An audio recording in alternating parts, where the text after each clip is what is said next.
Bayangkan kamu punya usaha kecil, modalnya dari pinjaman bank. Awalnya lancar, usahamu tumbuh, omzet naik, kamu senang. Tapi perlahan, cicilan makin berat, bunga berbunga, 1 bulan telat denda datang, 2 bulan tercekik, 3 bulan usahamu hancur, rumah dijual, motor disita, dan kamu kembali ke titik nol. Apa yang sebenarnya terjadi? Itulah riba. Lembut di awal, namun menghancurkan di akhir. Dan Islam tidak main-main dalam mengharamkannya. Awal mula riba dalam sejarah manusia. Riba bukanlah hal baru. Sejak zaman dahulu, praktik ini sudah ada. Di masa Mesir kuno, Babilonia, bahkan Romawi, para rentenir menjerat rakyat kecil dengan pinjaman berbunga tinggi.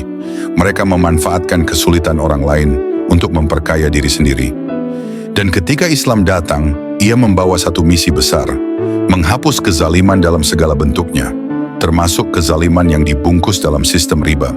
Apa itu riba dalam Islam? Riba secara bahasa artinya tambahan, tapi dalam syariat Islam, riba adalah segala bentuk tambahan dalam transaksi utang piutang yang tidak dibenarkan oleh syariat. Contoh paling jelas, meminjamkan uang 1 juta rupiah, tapi mengharuskan dibayar 1,2 juta rupiah. Tambahan 200.000 itu adalah riba, dan dalam Islam itu haram. Rasulullah bersabda, riba itu memiliki 73 pintu, yang paling ringan di antaranya, seperti seseorang menzinai ibunya sendiri. Hadis riwayat Al-Hakim. Begitu kerasnya larangan ini, kenapa? Riba. Kezaliman yang menghancurkan dari dalam Islam memandang riba sebagai alat perbudakan modern.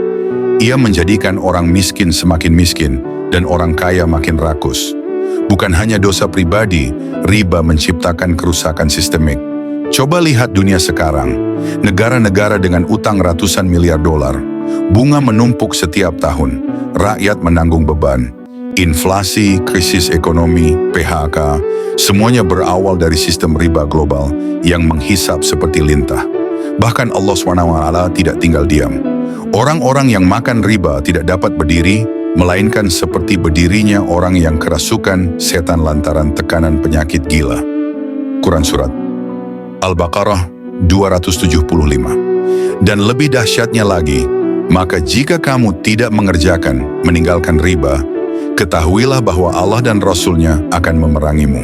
Quran Surat Al-Baqarah 279. Bayangkan, Allah langsung menyatakan perang terhadap pelaku riba. Bukan zina, bukan mencuri, tapi riba.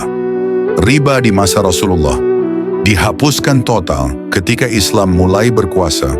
Langkah pertama yang dilakukan Rasulullah adalah menghapus semua bentuk riba yang ada.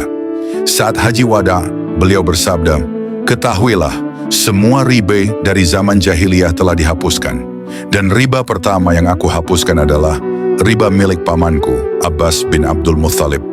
Bayangkan, bukan riba milik musuh atau orang lain, tapi pamannya sendiri. Itulah bukti bahwa Islam menegakkan keadilan tanpa pandang bulu. Kita hidup di dunia yang dikelilingi riba. Masalahnya hari ini, sistem dunia sudah dibangun di atas pondasi riba. Mulai dari pinjaman pribadi, kartu kredit, cicilan kendaraan, sampai sistem perbankan internasional. Rasulullah pernah bersabda, akan datang suatu zaman di mana setiap orang akan terkena riba. Walaupun ia tidak memakannya secara langsung, ia akan terkena debunya. Hadis riwayat Abu Daud, Ibnu Majah. Dan zaman itu adalah hari ini. Tapi apakah masih ada harapan? Ya, pasti ada. Islam tidak hanya melarang tapi juga memberi solusi. Sistem keuangan Islam tanpa riba, berbasis bagi hasil dan keadilan, telah terbukti mampu mengangkat ekonomi banyak umat. Banyak orang kini mulai hijrah ke sistem keuangan syariah. Menabung di bank syariah, berinvestasi tanpa riba, membeli rumah dengan akad murabahah atau musyarakah, membantu sesama lewat qardul hasan, pinjaman tanpa bunga. Allah berjanji, Allah memusnahkan riba dan menyuburkan sedekah. Quran Surat Al-Baqarah 276. Pilihan ada di tanganmu.